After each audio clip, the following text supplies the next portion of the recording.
bercita-cita pengennya nganggur tapi duitnya banyak kayak orang kerja, tapi berujung kerjanya banyak tapi duitnya kayak orang nganggur. Sabar ya, namanya juga hidup. Ngomongin soal duit, maka belum pas rasanya kalau tidak membahas film ini.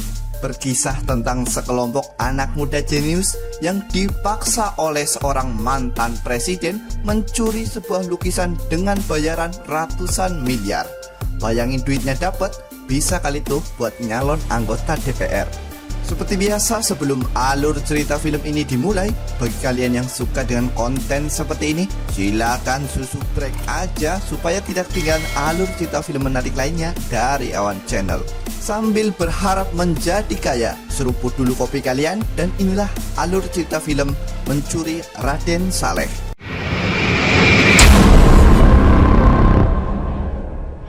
Di awal film, kita akan diperkenalkan dengan seorang pria pelukis handal yang wajahnya mirip sekali dengan Dilan.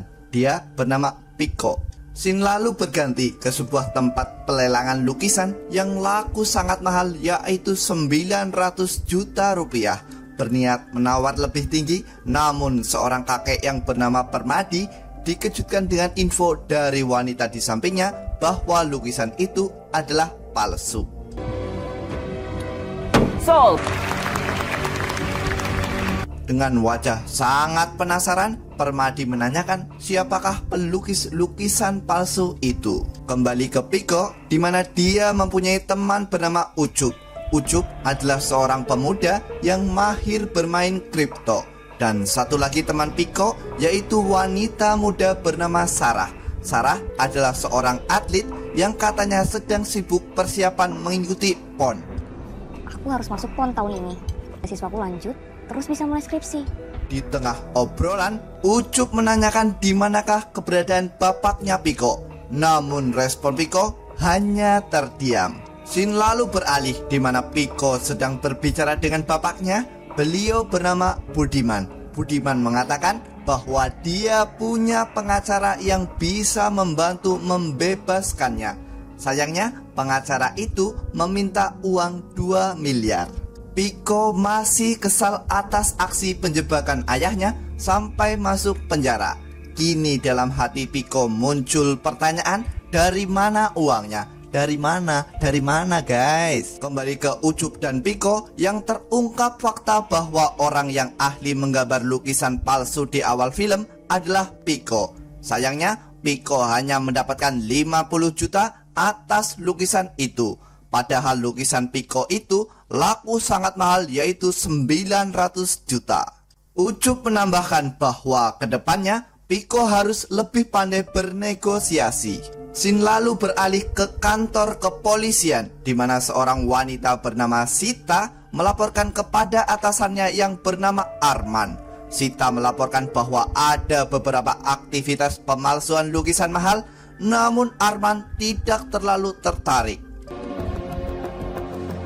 Kembali ke Piko, di mana kali ini Piko bertemu temannya yang bernama Tuk-Tuk dan Gofar. Tuk-Tuk adalah seorang pembalap liar, sementara Gofar lah yang bertaruh di momen balapan itu. Kalian kan bilang dan juragan kan sudah jadi, tapi juragan bingung siapa. Namun sialnya, di malam itu Tuk-Tuk mengalami kekalahan dikarenakan mobilnya mengalami masalah. Atas kekalahan itu, Tuk-Tuk dipastikan dalam bahaya besar karena selain kehabisan uang, mobil mahal ayahnya juga ikut rusak. Beralih ke Sarah, di mana dia dimarahi oleh sang oma dikarenakan Sarah selalu saja diantar pacarnya hanya naik motor roda 2. Harusnya ada kemajuan dong, minimal roda 3. Scene berganti ke Ucup dan Piko yang menemui Dini guna menjelaskan proyek berikutnya, yaitu memalsukan sebuah lukisan Raden Saleh.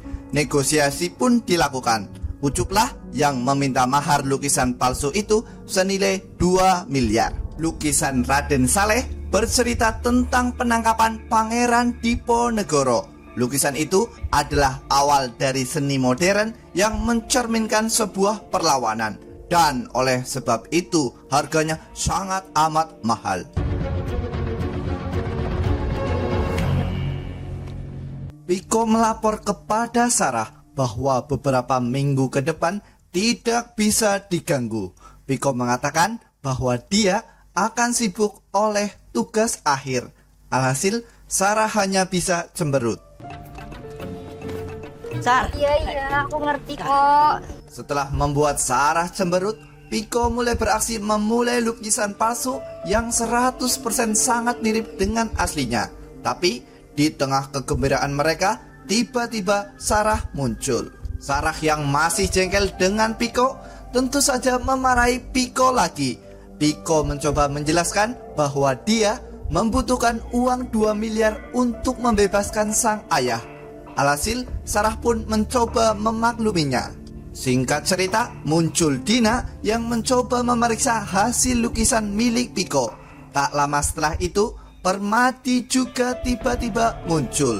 Dia adalah seorang mantan presiden Indonesia. Permadi yang kagum dengan hasil karya Piko kemudian menyuruh Piko untuk menukar lukisan hasil karyanya dengan yang asli dan berada di Sekretariat Negara dengan imbalan fantastis yaitu 17 miliar.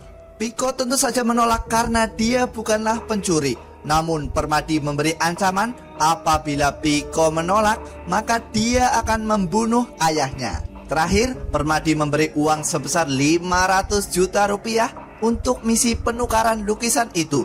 Tentu saja mereka semua berdebat setelah Permadi pergi. Setelah perdebatan selesai, mereka mengambil keputusan sepakat dengan misi tersebut. Karena kini bukan hanya keselamatan Budiman saja yang terancam, tapi keselamatan mereka bertiga juga. Tuh, modalnya. Ancaman kepalanya mantan presiden ternyata sakit. Diceritakan bahwa tak lama lagi lukisan Raden Saleh akan dipindahkan. Dan itu adalah satu-satunya kesempatan emas bagi mereka untuk menukar lukisan tersebut.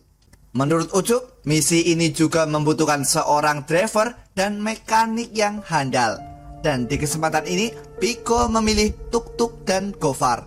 Piko juga mengatakan bahwa apabila misi ini berhasil, masing-masing akan mendapatkan 3 miliar. Faktanya, vendor yang bertugas memindah lukisan itu adalah Senopati Express, yang mana adalah vendor jadul yang datanya tidak bisa dicari melalui internet.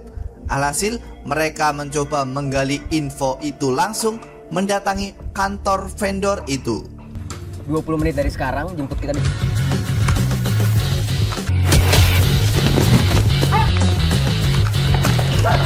Sesampainya di markas, Ucup mulai menyadari bahwa misi ini membutuhkan satu personil tambahan yang mempunyai privilege alias orang kaya, tentu saja yang punya jiwa kriminal, dan dia adalah Vela. Strategi pertama dari Vela adalah memasukkan Gofar dan Tuk-Tuk untuk bekerja di Senopati Express. Kemudian Piko bertugas membuat mobil yang menyerupai mobil pengantar lukisan. Di sisi lain, Tuk-Tuk nampaknya sudah berhasil menjadi supir pengantar dengan iming-iming memberi liburan ke Bali kepada supir yang seharusnya. Di tengah hiruk pikuk kesibukan mereka, Ucup yang sudah lama menjomblo mulai mendekati Vela yang dikenal punya harta melimpah. Di sisi lain, Piko dan Sarah masih tegang dan berharap misi ini akan berhasil. Singkat cerita, pihak kepolisian juga bersiap melakukan strategi jitu untuk mengamankan proses pemindahan lukisan Raden Saleh. Satu kata dari Sita yaitu fokus. Sampai pada akhirnya hari yang dinanti akhirnya tiba. Piko dan Sarah bertugas membawa mobil tiruan. Vela berusaha membuat kegaduhan untuk pengalihan dengan cara membuat kemacetan di ujung terowongan. Dan terakhir, Ucup bertugas memantau CCTV untuk memastikan agar misi mereka berjalan mulus.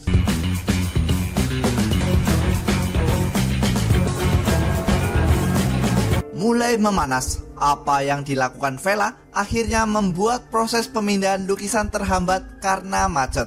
Dan di sisi lain, Sita menyadari keanehan di mana dia melihat truk pengantar lukisan itu ada 2. Singkat cerita, truk tiruan yang dikendarai Piko sudah standby di terowongan. Sialnya, mobil mereka ditabrak pihak kepolisian, tepatnya oleh Arman dan Sita. Vela juga mulai panik manakala didatangi pihak kepolisian.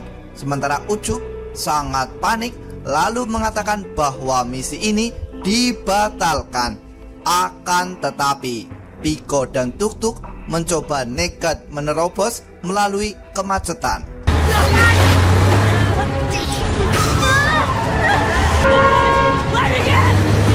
Ucup berhasil membantu Vela, sementara Piko, Sarah, Gofar, dan Tuk-Tuk mencoba melarikan diri. Namun sayangnya, Tuk-Tuk tertangkap juga. Sarah berhadapan dengan Sita, sementara Piko dikejar-kejar oleh Arman. Dan berkat skill jago melompat yang dimiliki Piko, beruntung sekali dia berhasil kabur.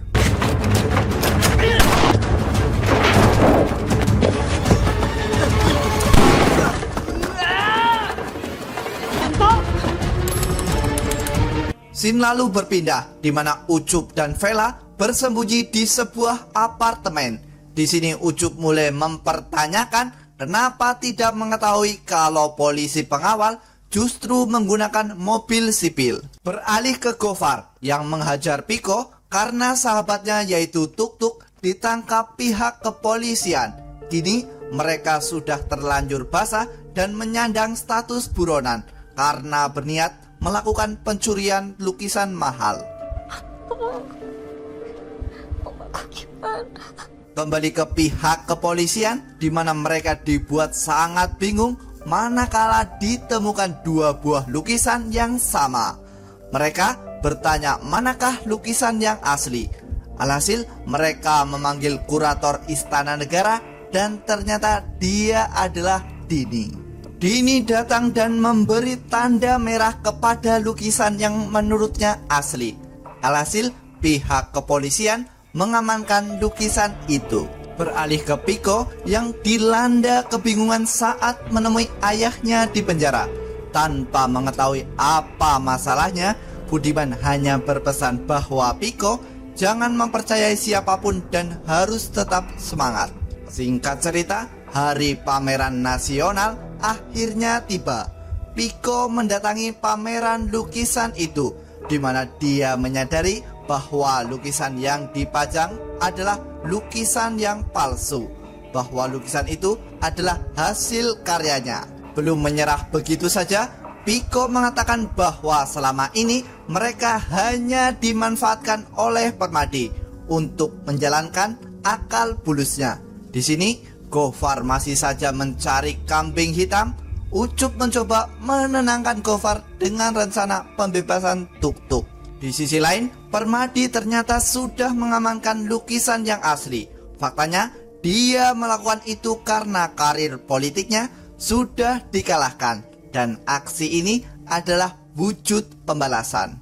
Scene beralih di mana Budiman bertemu dengan Permadi dan terkuak fakta bahwa rencana pemindahan lukisan adalah ide dari Permadi. Di sini Budiman mengancam Permadi akan membocorkan semua akal bulusnya. Tapi Permadi justru memberikan serangan balik bahwa yang menjadi kepala eksekutor pemindahan itu adalah Piko anaknya. Tentu saja itu membuat Budiman sangat marah.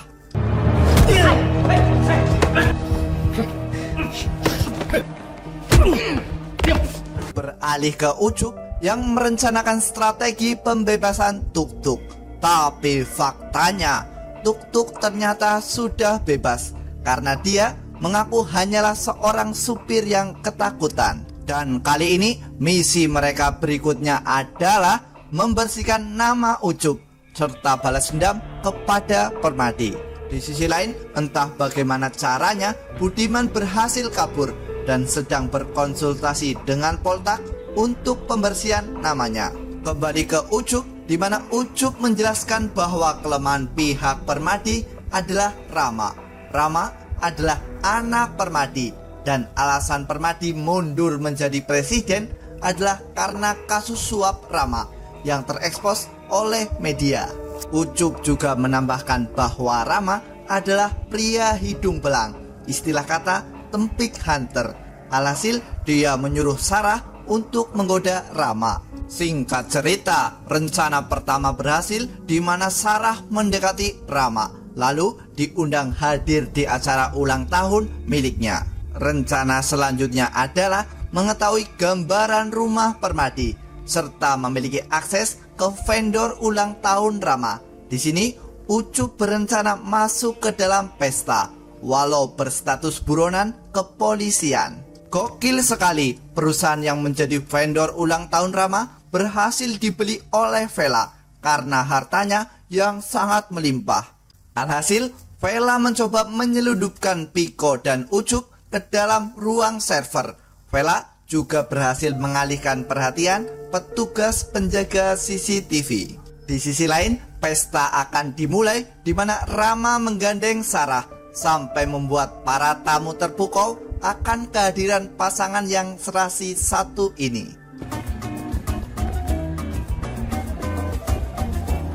Pada akhirnya, Ucup berhasil membobol rekaman CCTV dan mereka menyamar sebagai pelayan di acara itu.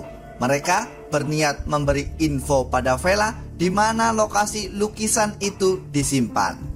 Film semakin menarik manakala Budiman juga berniat menyamar dengan mendatangi acara ulang tahun Rama.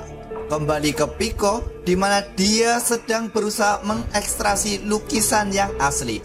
Namun dia dibuat terkejut manakala menemukan lukisan asli penting yang lain. Kini Permadi mulai curiga dan menyuruh anak buahnya mengecek lukisan itu. Beruntung bagi Piko karena kepala penjaga tiba-tiba ditelepon oleh anak buahnya. Tapi sayangnya kini mereka terjebak di dalam ruangan. Masalah kembali muncul manakala alat buatan Gofar tiba-tiba tidak berfungsi. Alhasil Vela memberi kabar kepada Sarah untuk mengganti rencananya. Sarah mencoba mengalihkan perhatian di mana dia membuat Rama menyentuh shockbreaker miliknya. Alhasil keributan pesta ini baru dimulai.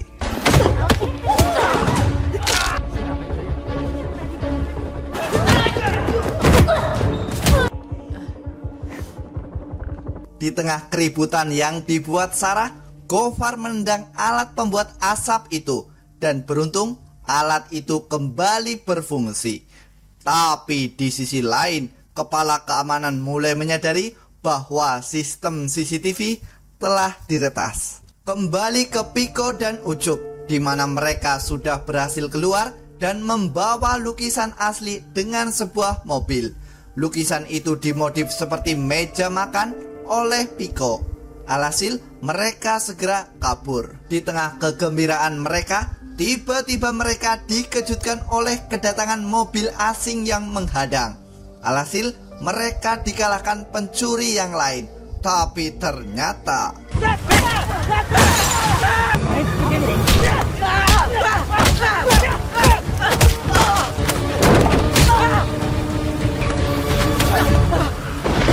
oh my god, pencuri itu adalah ayah Piko, yaitu Budiman. Seketika Piko ingat kembali kata ayahnya, yaitu jangan mempercayai siapapun.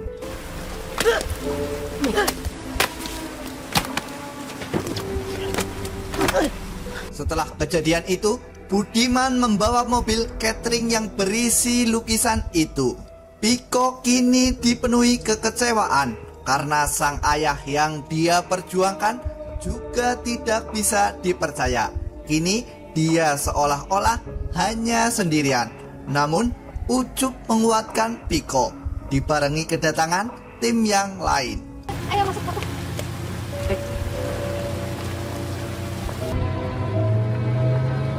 Oh my god, ternyata lukisan yang dibawa oleh Budiman adalah lukisan yang salah. Ya terus? Kilas balik terjadi manakala sejak menemukan lukisan yang lain, Piko memang berniat menukarnya. Dia dan Ucup membawa lukisan lain untuk mengelabui musuh. Sementara yang asli dibawa oleh rekan lain dengan cara mematikan semua lampu rumah Permadi. Kini Budiman hanya bisa cengar-cengir karena dikelabui oleh anaknya sendiri. Dan Permadi hanya bisa melampiaskan amarahnya kepada Rama. Film ditutup dengan telepon dari kurator yaitu Dini. Dini mengabarkan bahwa lukisan itu ditawar 10 juta dolar atau setara 100 miliar rupiah yang bisa membuat mereka kaya raya dan menghindari flexing. 150 M. 150 miliar. 150 miliar. Dan film Mencuri Raden Saleh akhirnya tamat.